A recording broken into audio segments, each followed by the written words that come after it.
16rmc.fr. On va vous raconter ce dont il s'agit. Vous avez déjà supprimé la HALD, il ne faut pas vous arrêter en si bon chemin. Supprimez l'action pénale pour les associations antiracistes. Pendant que vous y êtes, si vous pouviez supprimer leurs subventions, ça ferait du bien au budget de l'État et à la liberté. Sur mon mur, j'ai un poster d'Éric Zemmour pour jouer aux fléchettes et je t'assure que pour passer l'humeur du jour, c'est plutôt honnête sur la figure. Il a des tas de traces d'amour, de couteaux, de fourchettes, Éric Zemmour. Et Jean-François Copé, le patron de l'UMP, évoquait cette intervention du journaliste. Heureusement que dans un état de droit, quand on est condamné et que par définition on répare sa faute, c'est le principe même du droit, on n'a pas cette étiquette sur le dos toute la vie quand même. Enfin écoutez, ça suffit. C'est même, je vous assure, vous avez l'indignation sélective. Hein. Enfin, il vient juste d'être condamné. Il n'a pas été condamné il y a 30 ans. Non, ce qui est amusant, c'est que... Oui, mais il est condamné définitivement parce qu'il ne fait pas appel. Il fait pas appel, donc il est vraiment condamné. C'était une drôle de scène quand même hier à l'UMP, parce que Éric Zemmour a été accueilli comme une star. C'était plus le journaliste qui était accueilli, c'était l'homme qui a été effectivement condamné, mais qui fait des propositions et qui se transforme en homme politique, puisqu'il a très clairement demandé aux élus UMP qui étaient devant lui de supprimer les lois mémorielles, qui ont été votées d'ailleurs pour la plupart par ces mêmes élus ces dernières années. Il veut supprimer l'incitation à la haine raciale et la discrimination.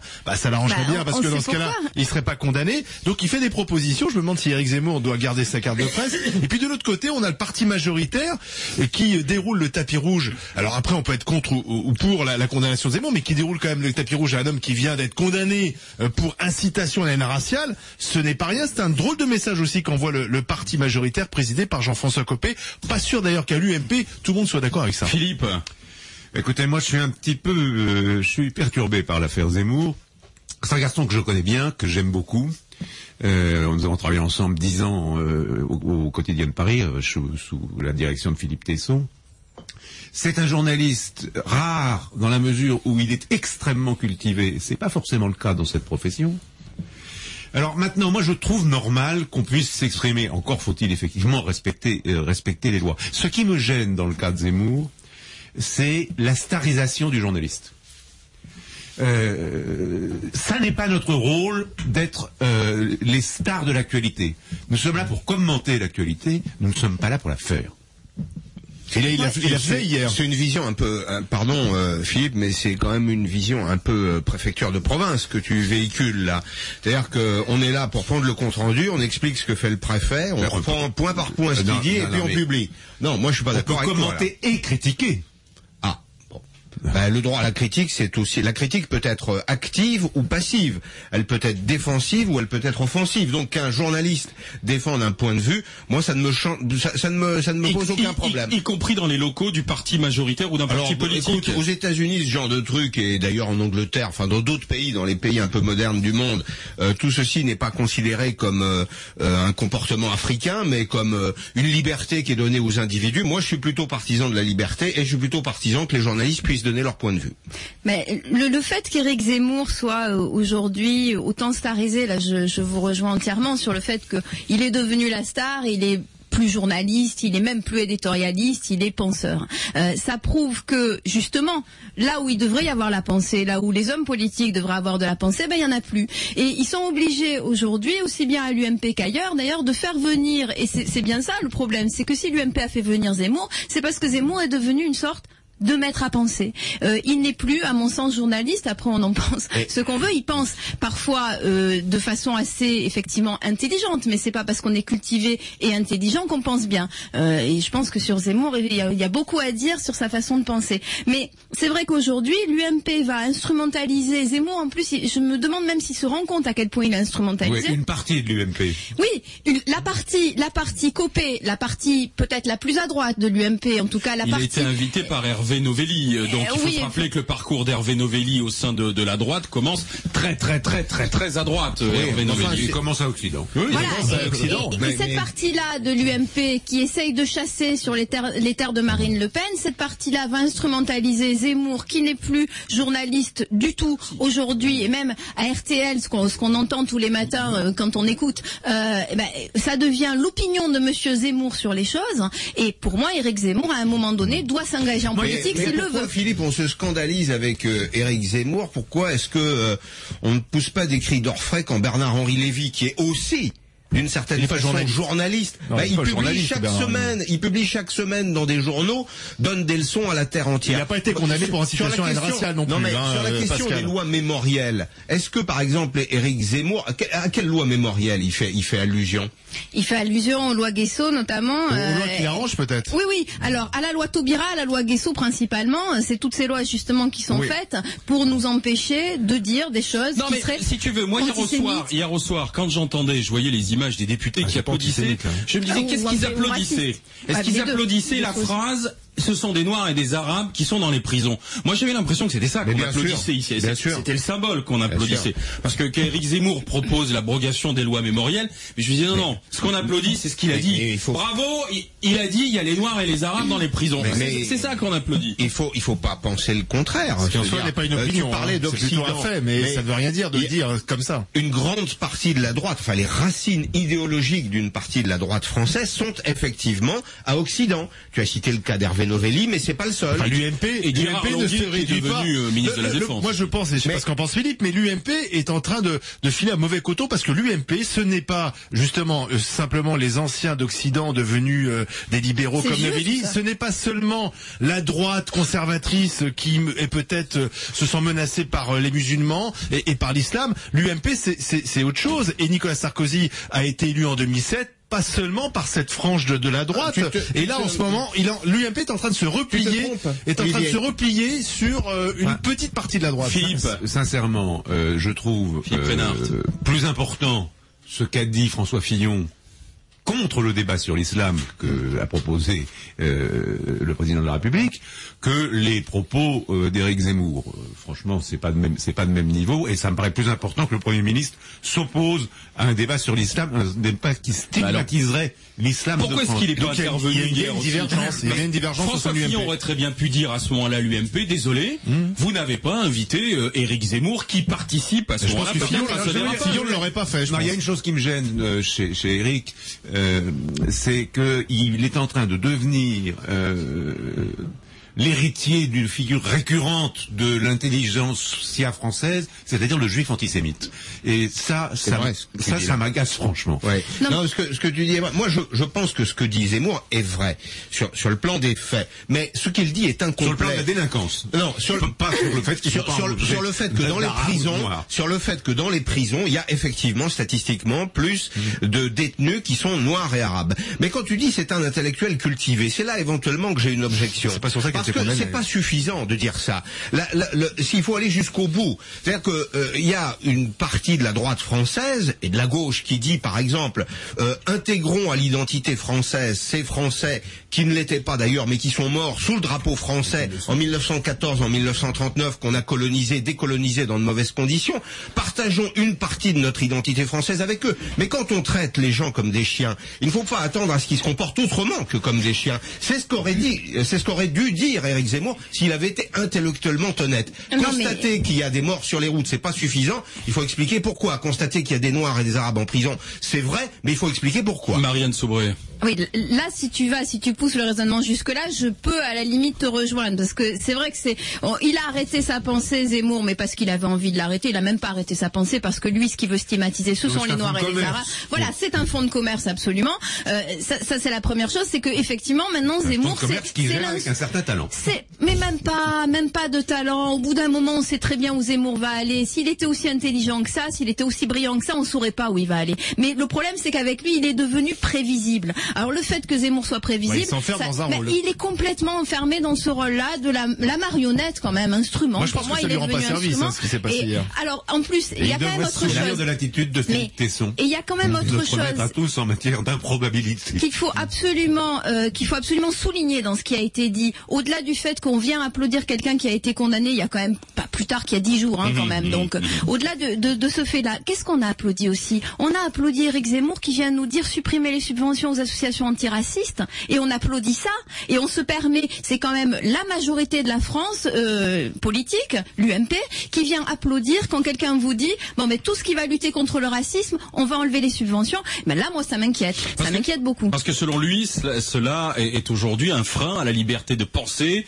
C'est véritablement un accélérateur du politiquement correct. Non mais attention, mais attendez, il y a des combats derrière. Attends Marianne, parce que puisque Philippe Reynard nous dit il y a une police de la pensée aujourd'hui et Éric Zemmour est devenu le résistant face à cette police de la pensée, c'est ce qu'il a dit hier. Il a dit je suis un taureau dans une arène médiatique. Résistant, n'employons pas de trop grands mots, c'est comme pour l'occupation de Marine Le Pen. Dans une arène médiatique et judiciaire, a-t-il dit je suis un taureau dans une arène médiatique. C'est pas Dreyfus non plus. Moi je suis d'accord qu'il y a un peu une police de la pensée dans les médias. C'est pas une police de la pensée, c'est du conformisme et du suivisme. C'est les deux mots que on les dénonce souvent dans les grandes gueules. Il y a une espèce de conformisme et de suivisme. On dit tous la même chose au même moment. Et je dis nous parce que ce sont les médias en général. Même si dans les grandes gueules, on essaie au contraire d'avoir des avis différents. Mais je pense qu'il s'enferme dans un rôle, Éric Zemmour, qui va lui être préjudiciable parce que il se fait passer pour la victime du politiquement correct et autres. Et c'est faux. On voit bien que la France est en train de se droitiser, que l'Europe se droitise. Au contraire, moi je trouve qu'il est plutôt dans le politiquement correct en ce moment. Oui, mais alors, non, parce que là il y a un problème quand même.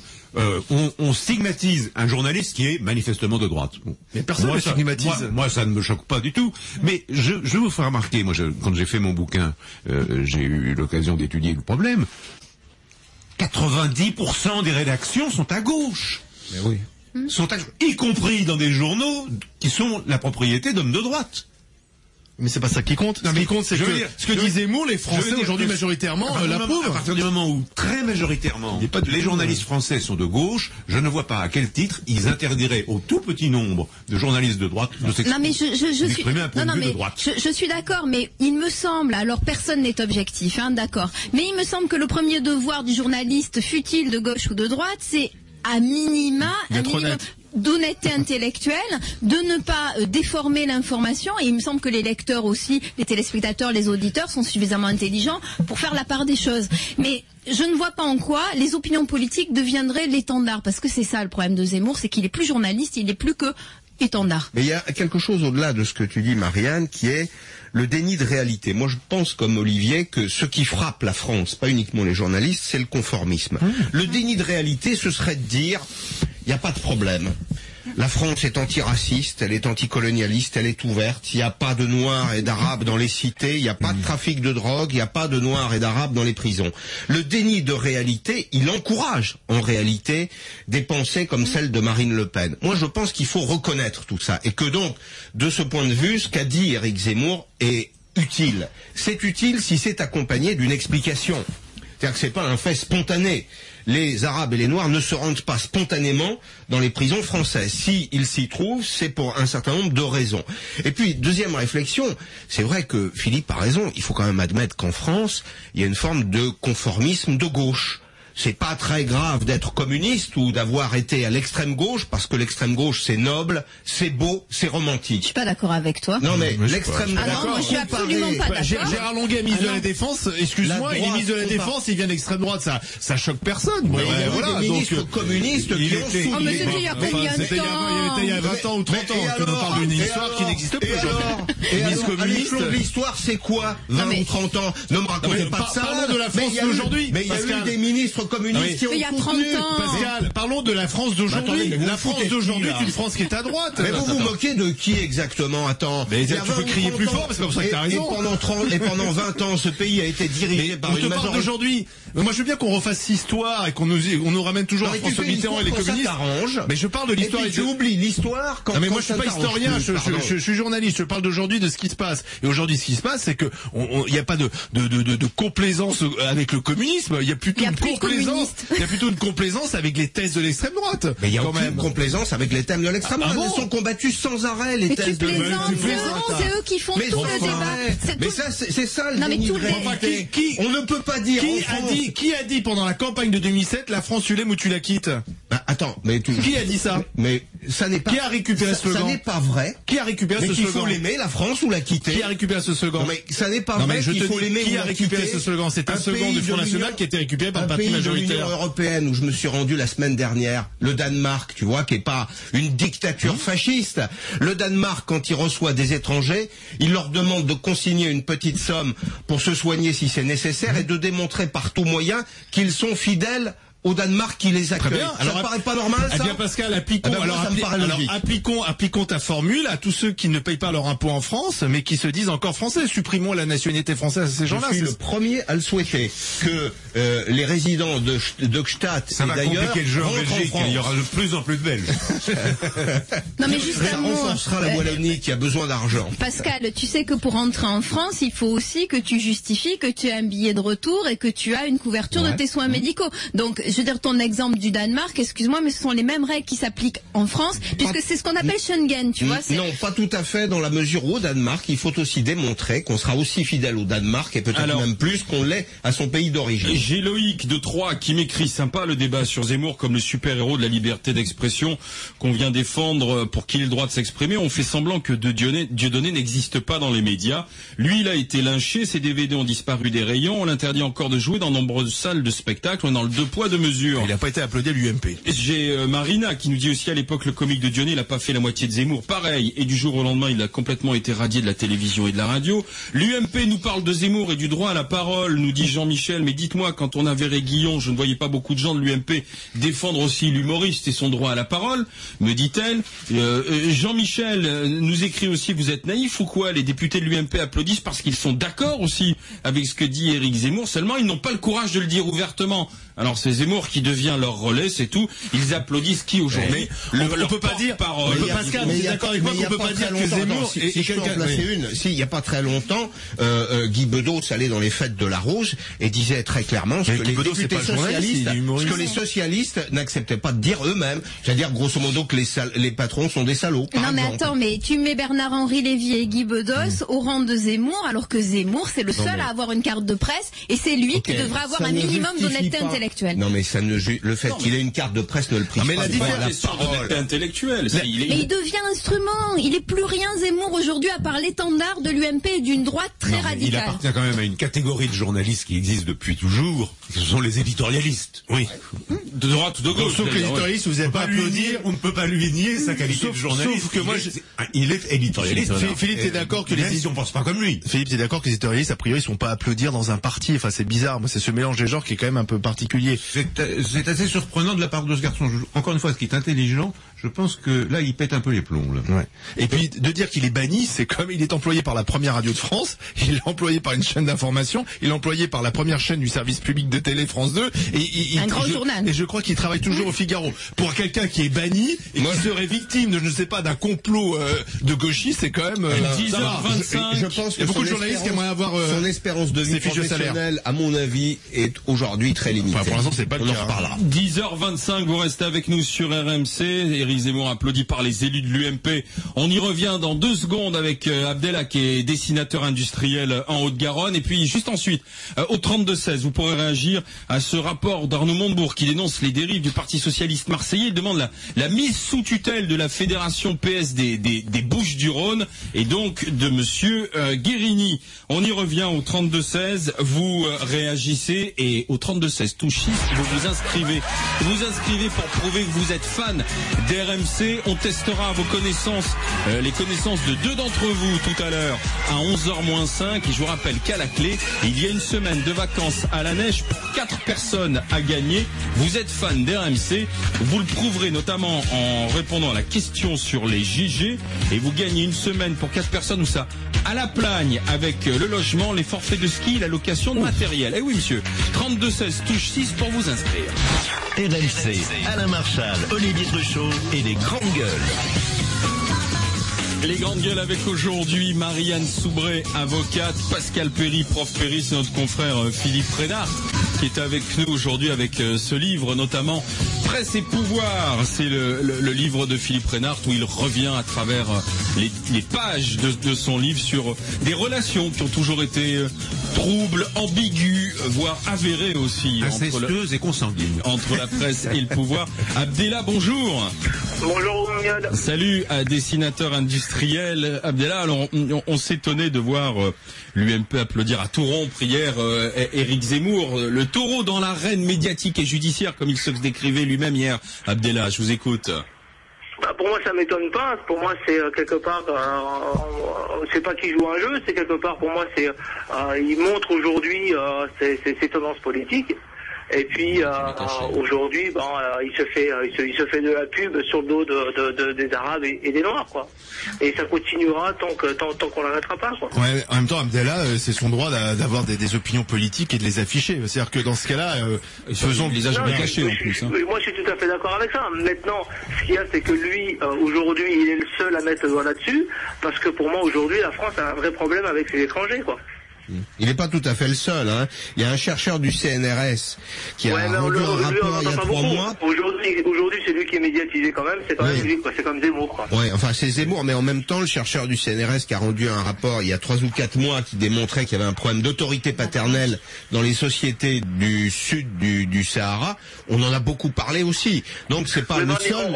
On n'est plus dans le sud du Sahara. Aujourd'hui, on est en France. Oui, non, mais attendez. Après, on peut pas faire vraiment un parallèle, quoi. Mais pardon, vous êtes, c'est très sympathique ce que vous dites, mais il parlait de gens qui vivent en France et qui sont originaires de ces cultures. C'est un peu facile. Oui. Je suis d'accord avec vous, mais aujourd'hui, ça fait combien de temps qu'on est en France? Ça fait un siècle. Aujourd'hui, on peut plus comparer ce qui se passe dans le Sud-Sahara et ce qui se passe aujourd'hui en France. C'est la raison. Ça n'a rien à voir aujourd'hui. Pour moi, c'est un autre problème, quoi. C'est la raison pour laquelle on ne peut pas dire la France a un problème avec ses étrangers, puisque ces fameux étrangers-là, ils sont en général français.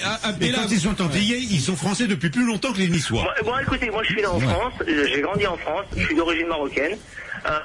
J'ai jamais eu de problème avec qui que ce soit par rapport au plan national.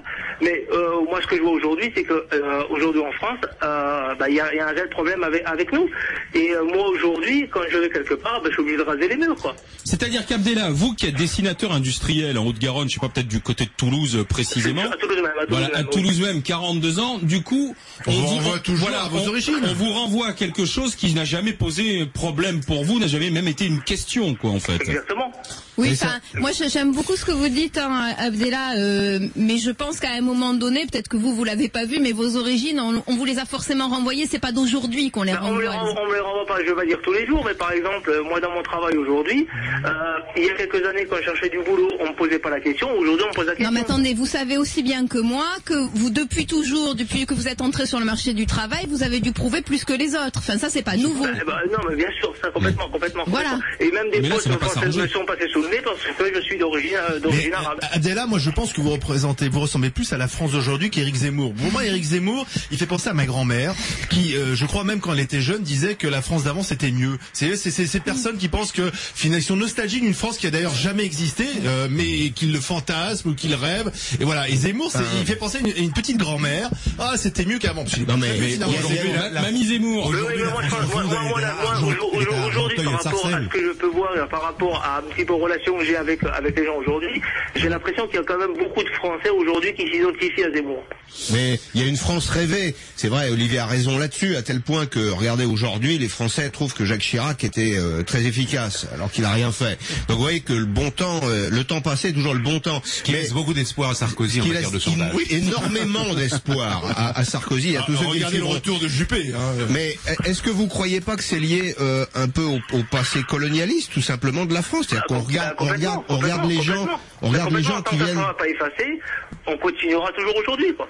Mais Abdellah, vous êtes comme la majorité de tous ces Français-là, et Dieu sait si je les connais bien, mais il faut aussi, et pour ne pas laisser prise, à mon avis, trop à des gens qui raisonnent comme Éric Zemmour ou comme Marine Le Pen, à un moment donné, il faut aussi qu'on dise que là où vous tous vous êtes intégrés, il y a aujourd'hui un problème pour certains qui ne s'intègrent peut-être moins bien. Est-ce que vous êtes d'accord avec ça? Parce que c'est peut-être ça qu'il faudrait dire. Oui, je suis bien sûr, tout à fait d'accord. Mais ça encore une fois, c'est une question, on peut la régler. C'est-à-dire que si on trouve insupportable de voir des gens prêcher dans la rue, eh bien on interdit, on n'est pas obligé de oui, mais il faudrait avoir cette réponse-là. Il faut avoir la réponse républicaine pour éviter justement. Mais non, on l'interdit pas, c'est autorisé, c'est même encadré par les CRS. Non, mais je salue Abdellah, à qui j'envoie un t-shirt des GG. Merci Abdellah, bonne journée. À bientôt sur RMC, à bientôt dans les grandes gueules. Vas-y Pascal, fini. Non, je veux dire que ça reste interdit de prier sur la chaussée, c'est simplement toléré. Donc la question. Mais ça devrait pas être toléré. mais la question aujourd'hui, au fond, c'est ce que disait Marine Le Pen ce matin à la radio. Et les lois sont pas appliquées. Et je veux dire, tant qu'on laissera Marine Le Pen dire que les lois sont pas appliquées, c'est-à-dire que tant qu'on les appliquera pas, on lui fournira chaque jour des arguments supplémentaires. Qui empêche Claude Guéant, le nouveau ministre de l'Intérieur, de décider qu'à la Goutte d'Or, c'est terminé, on ne prie plus dans la rue. Qui empêche le maire de Paris, qui me semble, le maire de l'arrondissement. Oui, en tout cas le maire de l'arrondissement. Monsieur Daniel Vaillant, socialiste. Pourquoi est-ce qu'il ne fait rien? Pourquoi non mais c'est pas à ce niveau-là, ce ministère de l'Intérieur. Mais pardon, le maire est responsable de la sécurité publique, de la salubrité publique. C'est la police nationale qui met des barrières pour que la rue Mira soit interdite à la circulation. Nicole est avec nous. Nicole, Loire-Atlantique, cadre infirmier. Bonjour, Nicole. Oui, bonjour. Alors allez-y, donnez-nous votre point de vue, ma chère amie, dans ce débat là sur Zemmour, applaudi à l'UMP. Voilà. Écoutez, moi, Éric Zemmour, j'ai l'habitude de le regarder dans l'émission On n'est pas couché. On oublie de dire une chose. D'abord, c'est un polémiste. Oui, complètement. C'est un journaliste, ok, mais c'est un polémiste. Donc, à la limite, c'est tout à fait normal qu'il puisse être provocateur. Et à la limite, on devrait plutôt avoir de la réponse polémique en face que d'avoir les tribunaux. C'est mon point de vue. Deuxièmement, je trouve qu'il a eu tort de ne pas faire appel, car c'est reconnaître qu'il est raciste. Or, il s'appuie sur des statistiques qu'on peut aller vérifier. On peut aussi aller comprendre ça d'un point de vue... C'est pas sur ça qu'il est condamné. Ouais. Allez-y, Nicole. Oui, d'accord. C'est pas pour ça qu'il est condamné. Il n'est pas condamné pour avoir dit qu'il y avait des noirs et armes dans les prisons. Oui, d'accord. Oui, j'ai entendu tout à l'heure avec, avec Bourdin, effectivement, que c'était parce que, par rapport à l'embauche. Oui, d'accord. La discrimination à l'embauche, c'est pour ça qu'il a été condamné. Oui, alors ceci dit, on pourrait faire un gros travail là-dessus sur les formes de discrimination discrète et on n'a pas forcément besoin des deux couleurs. Vous avez raison. Oui, mais alors à ce moment-là, on en débat, et effectivement, et on essaie d'apporter des réponses concrètes. Jury de sélection dans des écoles d'infirmières, je peux vous dire qu'il y a différentes façons discrètes d'être discriminatoires. Ça, il vaut mieux pas être une femme handicapée et noire. Vous savez, il y a des et plus de 50 ans. Non, il suffit simplement que vous ayez une candidate qui montre un petit peu trop ses idées, et puis que ça ne plaise pas à certains membres de jury. Mais alors, à votre avis, Nicole, aujourd'hui, Éric, il est bon pour bientôt faire de la politique, si alors, je vous écoute. Voilà ce que je pense. Oui, voilà, je pense que c'est pas par hasard qu'il est allé s'impliquer complètement là auprès de l'UMP. Je pense qu'à partir de maintenant, il va aller faire de la politique. Je pense, je me trompe peut-être. Mais on crée des circonscriptions législatives des Français de l'étranger, ça lui irait pas mal? Je sais pas, mais je pense que je pense aussi qu'il y a une vision très angélique. Bon, c'est de bon ton de tout dire, on est antiraciste, ça fait bien parce qu'on a tellement peur de dire qu'on dise de nous qu'on est raciste, si on ose dire quelque chose qui ne soit pas tout à fait conforme. Bon, moi j'ai vécu 30 ans dans les quartiers. J'ai vu les quartiers se modifier, des quartiers qui n'étaient pas des ghettos qui le sont devenus. Ils le sont devenus pourquoi? Parce qu'un jour, on a donné du pouvoir à certaines associations, on les a financées, le financement donne le pouvoir, et ensuite, on fait des réunions, et dans la mesure où vous devenez l'étranger, car vous devenez minoritaire, on vous exclut, parce que vous ne faites pas partie, justement, de la communauté dans la représentation sociale. Quel est le rapport, excusez-moi, je comprends pas le rôle des associations. C'est ça que je comprends pas, en fait, dans ce que vous dites. J'entends bien qu'il y a eu des ghettoisations, bien sûr qu'il y en a eu, mais quel est le rapport de ces associations qui auraient pris le pouvoir? Je comprends pas ce que vous dites. Tout à l'heure, vous avez parlé des associations, parce qu'Éric Zemmour voulait demander que les associations ne soient plus financées, vous savez. Les associations antiracistes, voilà. Oui. Et je peux vous dire qu'il faut voir aussi le côté pervers du résultat de ces financements d'associations. Entre autres, effectivement, touche pas mon pote, vous avez tout à fait compris. Ouais. Et je peux vous dire que moi, je l'ai vécu dans les cages d'escalier. Oui. On ne pouvait plus rentrer dans nos cages d'escalier. Il y avait 30 personnes qui rentraient chez la personne avec la petite main jaune sur la poche, là. Et je peux vous dire qu'à partir de là, vous étiez, vous, les exclus, car vous deveniez ceux qui deveniez suspects de ne pas faire partie de leur groupe et de ne pas les soutenir. Mais c'est un phénomène humain et naturel. Partout où il y a des majorités qui s'expriment, ce qui fait la différence, c'est la culture. La culture, elle permet précisément d'accepter le fait minoritaire et de le respecter. Peut-être que tout le monde n'a pas tous ses outils pour le faire. Non mais c'est pas ce que dit Nicole, c'est que l'antiracisme est devenu une espèce de dogme à un moment donné des années 80, qui a empêché la gauche qui était à ce moment-là au pouvoir de régler effectivement le problème des cages d'escalier qui étaient squattées par des jeunes qui faisaient la loi, de poser les problèmes des ghettos, du communautarisme. C'est-à-dire qu'on a. Mais d'ailleurs les politiques se sont pas tout ça puisqu'on a fait des tours de Maliens, on a fait des tours etc. Puis après on se dit c'est bizarre, il y a du communautarisme. Bah oui, on l'a organisé ce communautarisme. Oui, mais il me semble que tout ça c'est fini. Tout ce qui effectivement a fait la perte de la gauche dans les années 90, parce qu'ils n'ont pas vu la ghettoisation, ils n'ont pas vu les problèmes sécuritaires. Oui, mais il me semble qu'aujourd'hui ils sont enfin réveillés et qu'ils regardent un peu les choses en face. On peut dire, sans être taxé de racisme, et Dieu merci, qu'il y a des ghettos. Ça, Nicole, pari est pris avec vous. Nicole, on verra si vous avez raison dans les semaines qui viennent. Ce sur quoi je veux bien insister, c'est que nous étions dans des petits quartiers tout à fait sympathiques, gentils, alors à la bonne française, hein, les petites gentilles, les petites mémés qui allaient faire les courses, etc. et tout. Et puis un jour, progressivement, on a dit mixité sociale, sauf qu'à un moment donné, ça s'est inversé. Avec les crises sociales, on a transformé en logements sociaux, et nous sommes devenus les minoritaires avec les décès des personnes âgées. Et moi, je peux vous dire, on a été chassés. Oui, mais attendez,